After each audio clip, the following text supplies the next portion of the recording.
ద్రోణుడే నిలబడితే వ్యూహాన్ని పన్ని ఎదురుగుండా నిలబడ్డాడనుకోండి, అర్జునుడు దాటగలడా?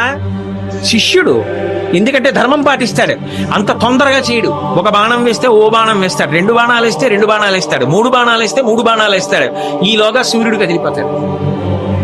అక్కడ సమయం దాటిపోతుంటే అయిపోయిందంతే. సూర్యాస్తమయం అయిపోయింది అనుకోండి. పోనీ ద్రోణుడు వ్యూహరచన నైపుణ్యం లేనివాడా? ఆయన దగ్గర కదా వీళ్ళందరూ నేర్చుకున్నది. అవతల వైపు ద్రోణుడు తక్క వీరులు లేరా? అశ్వత్థామ ఉన్నాడు, బాహ్లికుడు ఉన్నాడు, శకుని ఉన్నాడు, శల్యుడు ఉన్నాడు, కృపాచార్యుల వారు ఉన్నారు, కృతవర్మ ఉన్నాడు. ఇంతమంది వీరులు ఉన్నారు. ఇంతమంది వీరులు చుట్టూ రక్షణ వలయంగా నిలబడి సాయంకాలం వరకు సైంధవుణ్ణి కాపాడుకోగలిగితే చాలు, వాళ్ళు ఏం చేయక్కర్లేదు. అర్జునుణ్ణి దగ్గరికి రాకుండా ఆపగలిగితే చాలు, అయిపోయిందంతే యుద్ధం. ఎందుకో తెలుసా? అర్జునుడు చనిపోతాడు. అర్జునుడు చనిపోయాడు అనుకోండి, ఇంకేం యుద్ధం? అర్జునుడు లేకుండా కృష్ణుడు ఒక క్షణం బ్రతకడం.